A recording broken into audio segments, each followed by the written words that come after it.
Hello, good afternoon. So today, magti-take ng exam si Rian, pero i-review ko muna siya in the morning. She already took English and Filipino, and thanks God because she was able to pass them. So for this afternoon, medyo hindi pa siya confident for AP. So we'll start the review. One-on-one muna kami. Quarter 1 muna kami. Ang Pilipinas ay binubuo ng mga isla, kaya ito ay tinuturing na isang archipelago. Okay. Nabibilang sa pambansang teritoryo ng Pilipinas ang A. Ilalim ng dagat, B. Himpapawid, C. Kailaliman ng lupa, D. Lahat ng nabanggit. Lahat ng nabanggit. Check. Next. Balik tayo dun sa taas kanina. Ito ang pangunahing guhit na patayo na may sukat na 0 degrees.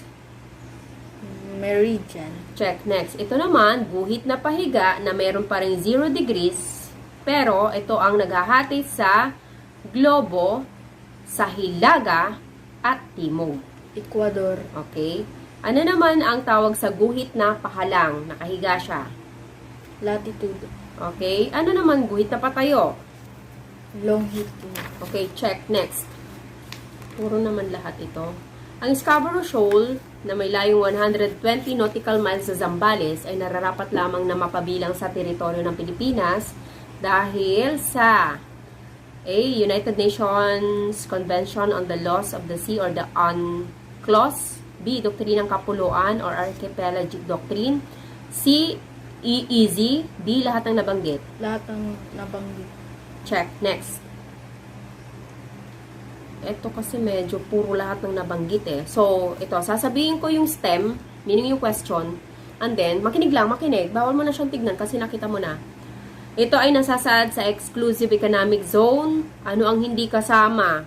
Maaaring gamitin ng sino mang bansa ang mga natural na yaman dito. So, yun yung hindi sagot. Na? Yes. Okay, next. Ito ay kasunduan na tumutukoy ng teritoryo na ang teritoryo ng Pilipinas ay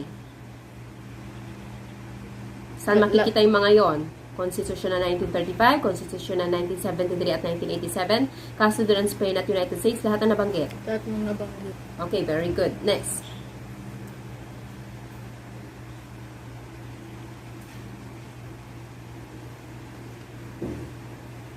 Okay. Ito ay mga pahayag na nakakatulong sa pagsibol ng nasyonalismo. So, sasabihin ko yung mga pahayag o sasabihin ko tapos yes or no, no. Kung ang pahayag ba yun ay nagpapakita ng pag-usbong ng nasyonalismo sa mga Pilipino noong panahon ng Kastila. 1. Pagpapalaganap ng relihiyon lamang. Check. Pagbitay ng mga Espanyol sa tatlong paring martir. Check. Pagpapatupad ng epektibong patakaran sa komersyo. X. Paglaki ng teritoryo ng Pilipinas. X. Pag-unlad ng kaisipang liberal. Check. Galing Okay. Parang mas gusto ko sa identification. Mga paring Pilipinong sinanay sa seminaryo, ngunit hindi kabilang sa order. Paring sekular. Check. Next. Ito yung mga paring Espanyol na nabibilang sa Agustino, Franciscano, at iba pa. Paring regular. Check. Next. Ang gobernador na Espanyol, sino to? Na nag-alis ng censorship at mga tanod sa palasyo. Sino siya? Is it Carlos Maria de la Torre? Check. Next. Ang siyang nagtatag ng La Solidaridad. Graciano Lopez Haina. Check. Very good. Ito isang pahayagan, so isang dyaryo ng mga Pilipino sa Espanya. La Solidaridad. Check. Next. Ang alias niya ay Taga-Ilog. Emilio Jacinto? Antonio Luna? Yes. Check. Utak ng Katipunan? Emilio Jacinto. Yun. Plaridel naman. Ang alias niya. Marcelo del Pilar. Marcelo del Pilar. Ayun. Marcelo H. del Pilar. Siya naman ang nagtatag ng La Liga Filipina. Jose Rizal. Check. Next. Ang sawikain na ito ay isa tulad ng lahat o unus instar omnium. La Liga Filipina. Very good.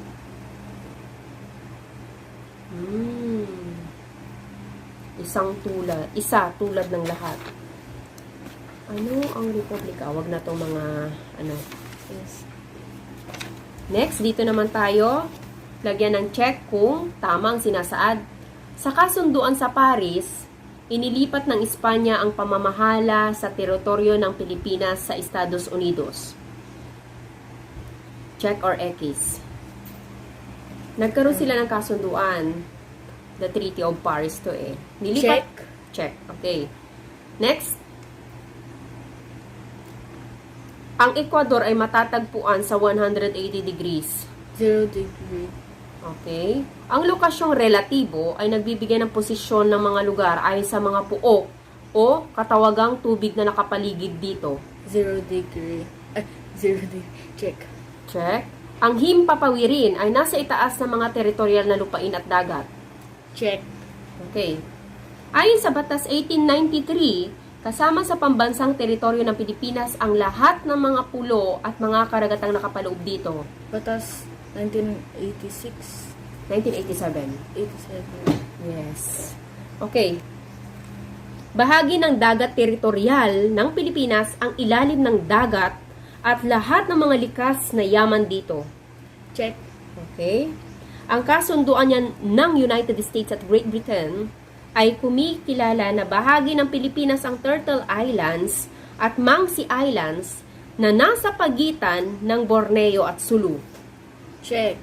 Okay. So, ang tawag pala doon, kasunduan niya ng United States at Great Britain.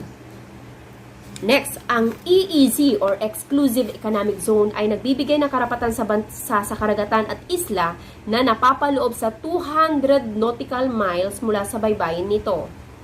Check. Okay, take note pag yung sa EEZ talaga 200 nautical miles yung distance na sakop. 200. Next, oo. Ang mga karatig bansa ng Pilipinas, ang Taiwan, China at Japan sa silangan. Ang hilaga. Okay, good. Hilaga, sa hilaga. So, ang hilaga ng Pilipinas, Taiwan, China at Japan. Ang mga guhit na pahalang sa globo ay tinatawag na parallel or latitude. Check. Okay. Very good ka na pala eh. Ito ang multiple choice dito pero identify mo kung ano yung sagot. Itinatag ni Rizal ang blank upang maging daan sa pagkakaisa ng mga Pilipino. Halo-halo yan. Noli Me Tangere. Ano yung tinatag niya? Noli Me Tangere, isa siyang nobela. Ano yung tinatag alam ni ko yan. Rizal? Parang kanina lang eh. La Liga Filipina. Check. Next. Ano ang nobelang isinulat ni Rizal na tumatalakay sa kalagayang panlipunan ng Pilipinas at umiikot sa katiwalaan ng pamahalaan at ng simbahan? Noli Me Tangere. Okay, check. Next.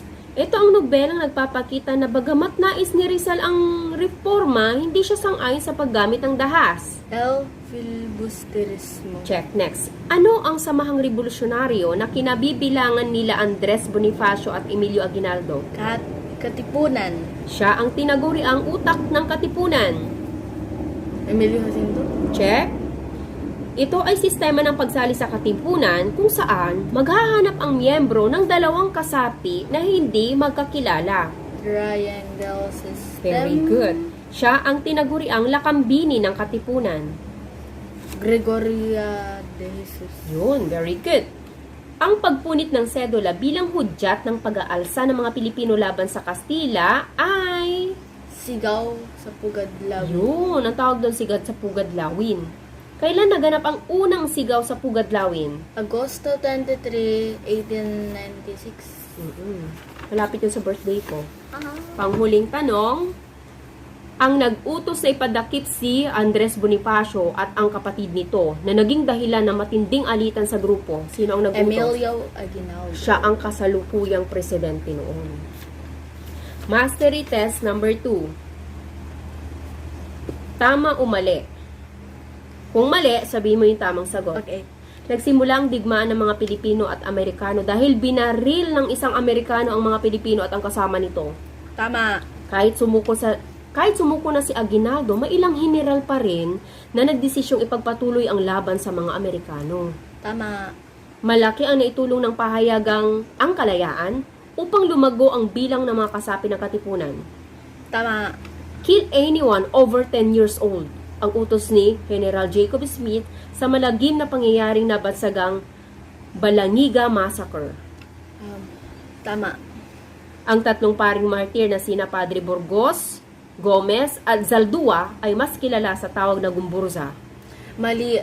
Gomez, Burgos, Zamora. Check. Next. Si Melchor Aquino ang tinaguriang ina ng biyak na bato. Mali. Trinidad, Texon. Yun. Si Macario Sakay ang nagtatag ng Republika ng Katagalugan. Tama. Okay. Si General Miguel Malvar ang pinakabatang general. Mali. Gregorio del Pilar. Okay, check. Si General Antonio Luna ang commander-in-chief sa panahon ng pamumuno ni Aguinaldo. Tama. Si Trinidad Texon ang tinaguriang dakilang lumpo at utak ng himagsikan. Mali. Apolinario Mabini. Okay, very good. Parang ready ka na. Alam mo na to. Ito. Hanapin ang sa Hanay B, ang katangian na pinapakita. Lumaban ang mga Pilipino kahit kulang sila sa armas. Anong katangian yon? Pagiging matapang. Or katapangan. Katapangan. Okay. Sumama ang mga Pilipino mula sa iba't ibang lalawigan. Pagsasama. Pakikisama. Isa. Kikiisa. Naglathala ang mga Pilipino ng saligang batas na mahusay ang pagkakasulat.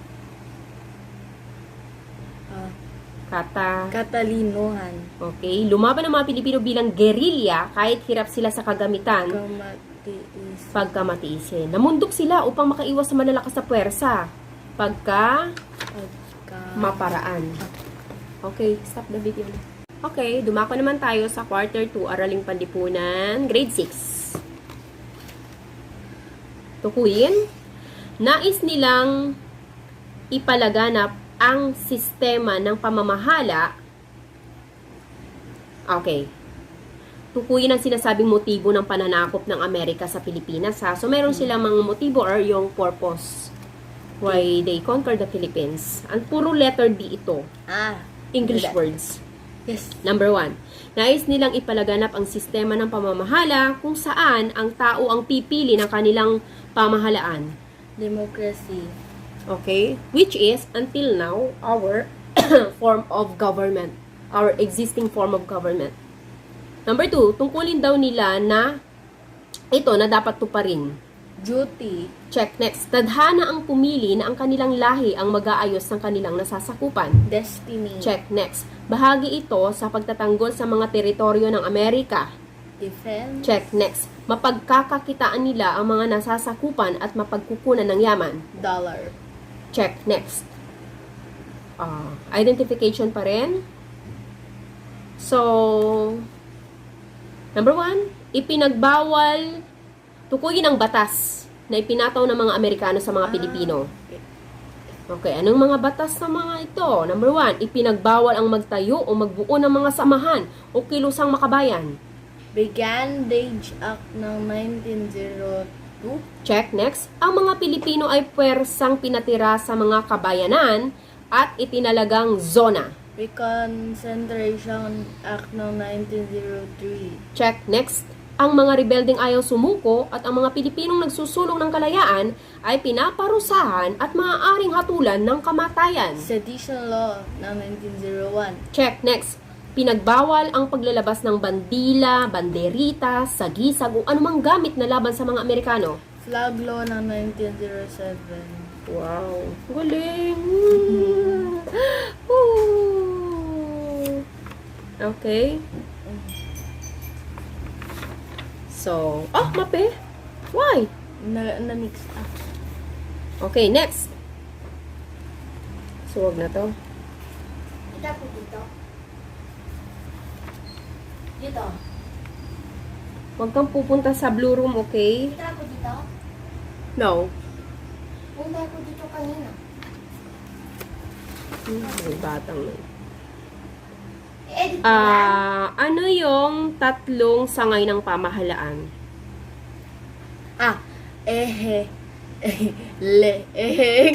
Ehekutibo, legislatibo, at Hudi. Judikatura, histokratura, Judikatura. Judikatura. Alam mo yung difference nun? Mm. Okay.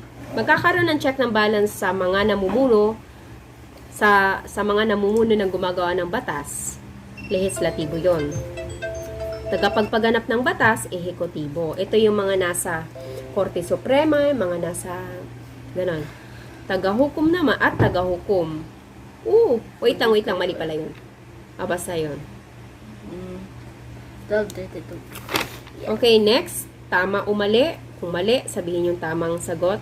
Ang pamahalaang sibil, ang sistema ng pamahalaan ay tinatag ng mga Amerikano nang ilipat ang mga Espanyol ang Pilipinas sa kanila.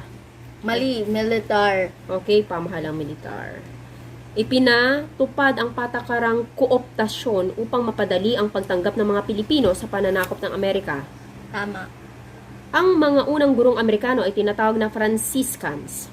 Mali, Thomas Irreconcilables ang bansag sa mga Pilipinong patuloy na tumatangging kilalanin ang pamamahala ng mga Amerikano. Tama. Irreconcilables, no? Sa pagpasok ng mga kagamitan at kaisipang Amerikano, umusbong rin ang colonial mentality sa mga Pilipino.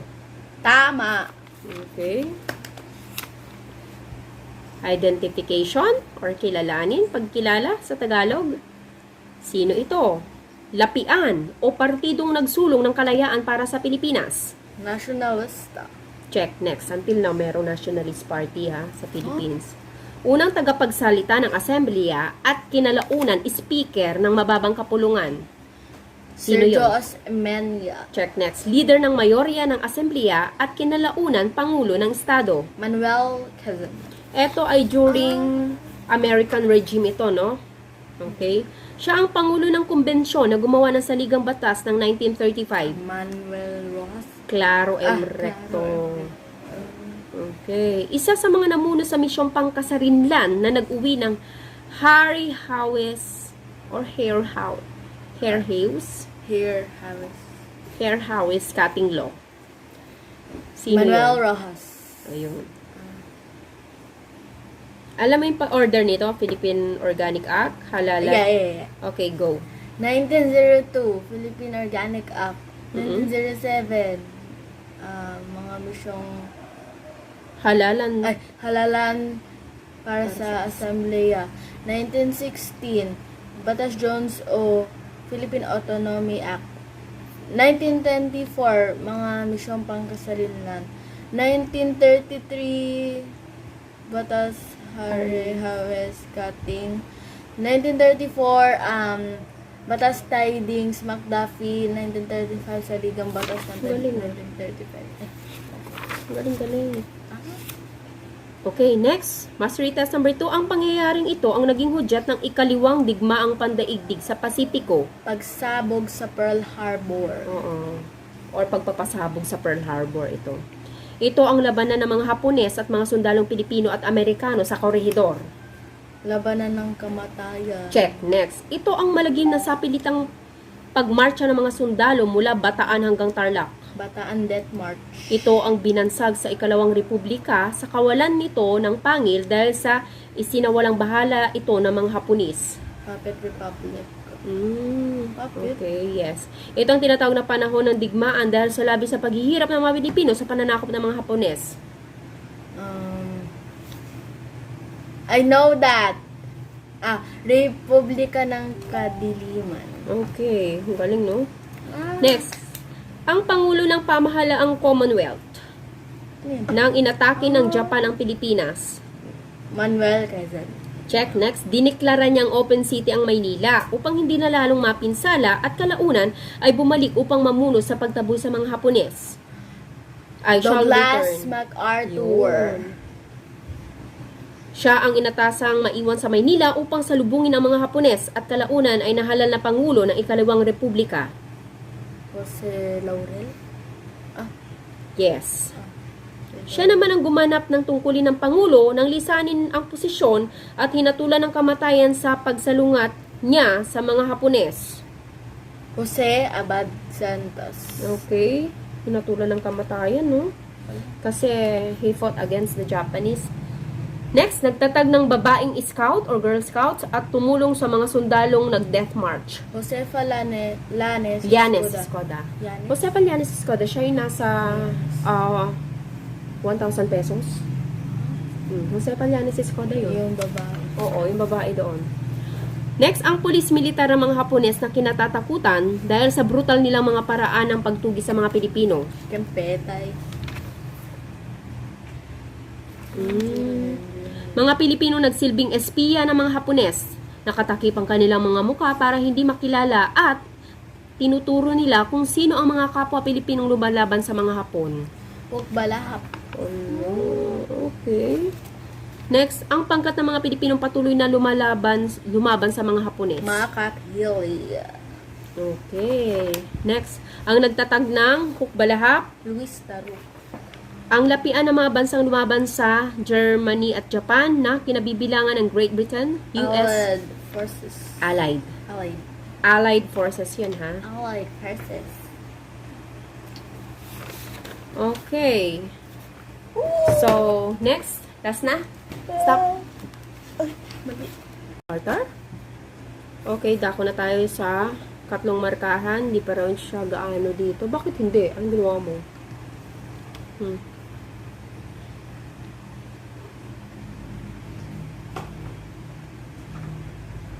Alam mo to? A bit.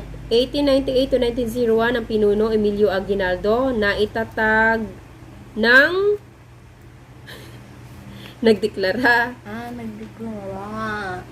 Alam ko yung... nagdeklara ng kalayaan mula sa Espanya.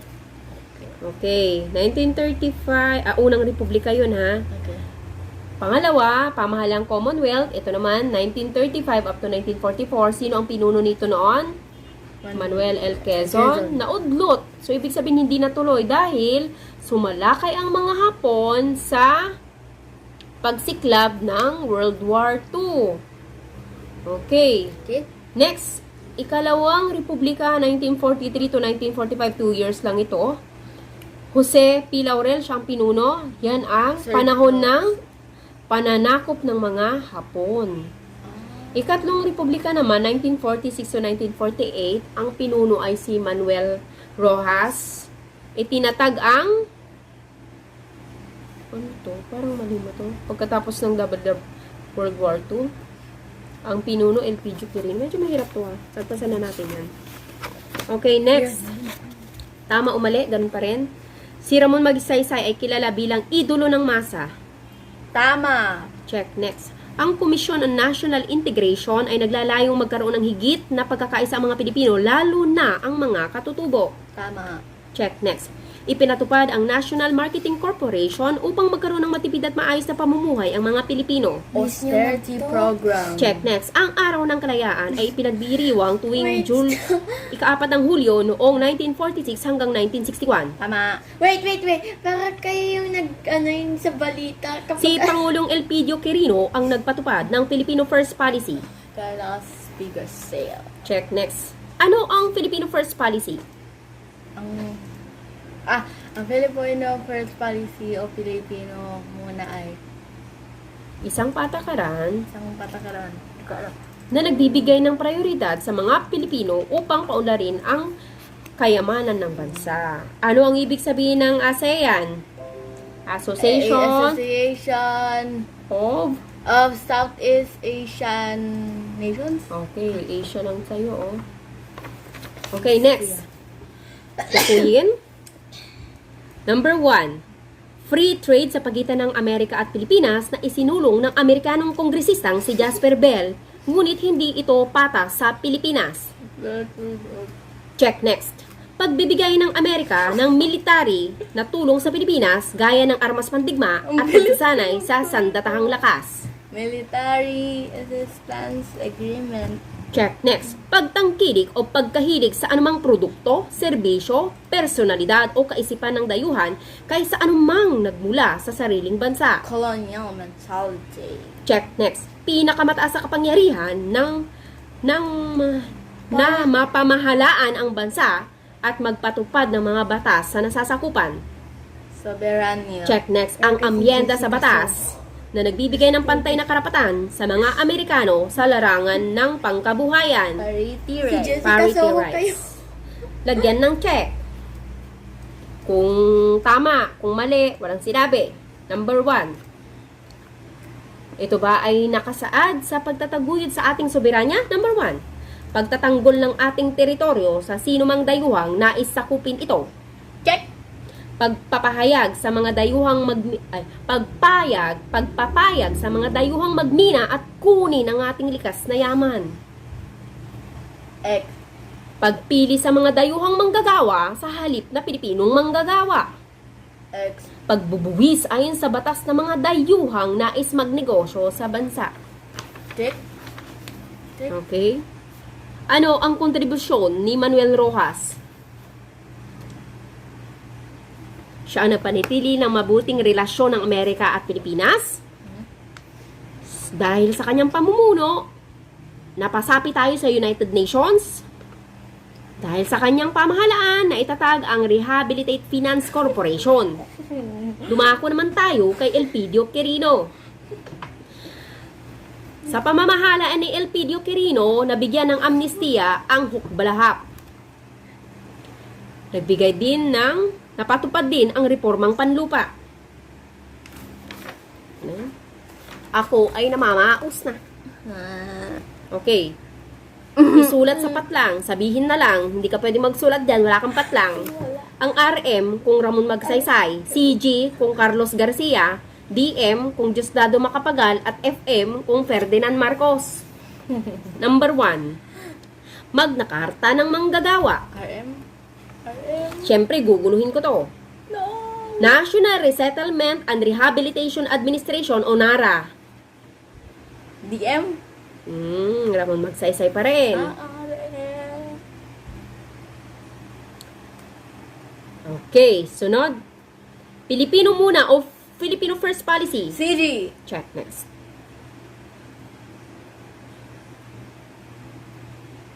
Austerity Program.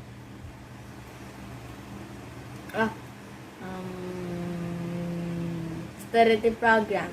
May pattern ka dito, wala? Alam ko na. Si RM. CG pa rin. Ay, CG. Green Revolution, ulunti ang himagsikan. CG. Ferdinand Marcos. Okay. Ito pa. Kay Ferdinand Marcos din ito. Pagpapalakas ng kilusyang kooperatiba. FM. FM pa rin yon. Next. Pagbabago ng araw ng kalayaan. Dati siya, Hulyo 4, ginawang June 12. Diosdado Macapagal. DM. Siya rin ang nagtatag ng Philippine National Railways, yung mga tren, daanan ng tren. Yun. DM. Siya pa, Diosdado Macapagal nga. Oo nga, DM. Yun nga. Ito, Malayang Kalakalan o Free Trade. DM pa rin. Dami niya, no? Daming... Train, Independence Day, tsaka yung free trade. Sabihin, tukuyin, hanay A, hanay B, pero wala ka dyan, tukuyin mo lahat. Ang pagbili ng pamahalaan ng malalaking lupa o hasyenda sa mga hasyendero upang ipagbili sa mga magsasakang walang lupa. Anong tawag dito?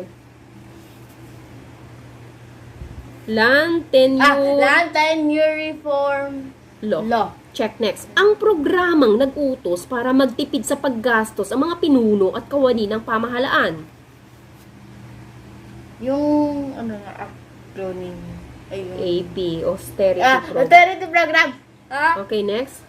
Ang pinagmulan ng ASA or Association of Southeast Asia na ang layunin ay mapaunlad ang kabuhayan at kultura ng bawat kasapi. Saan nagmula ito? Yung ASA. MP. AMB. Manila Pact. Check next. Ito ang nag-utos sa maliliit na Pilipinong mangangalakal. Manila. Magna Carta ng Paggawa. Hindi eh. National Marketing. Namarco. Namakowa. Namakowa. Itinatag para mabigyan ng karapatan ang mga manggagawa. Magna Carta. Yun na yung Magna Carta, yung karapatan nila. 16. Ito ay kinabibilangan ng Malaysia, Pilipinas, Indonesia. Mapilindo.easy. Check next. Ang programang nagbigay ng prioridad sa mga Pilipinong mapaunlad ang kanilang kabuhayan. Acronym. FFP. AFF. Filipino First Ang Policy. programang inilunsad ng pamahalaan upang magkaroon ng sapat na pagkain ang mga mamamayan. GR. GR. Green Revolution. Ang grupong ipinadala sa digmaan sa Vietnam na kinabibilangan ng mga sundalo, inhinyero at medikong Pilipino. PCAG. Philippine Civic Action Group. Philippine Civic Action Group. Hindi mo kabisado ang quarter 3, marami siyang mali. Panghuli naman ito ang nagwakas sa ikatlong Republika ng Pilipinas. Martial law. Yan rin nung Oh, madali. ito na pala ang panghuli. Dito po nagtatapos ang aming review sa Araling Panlipunan.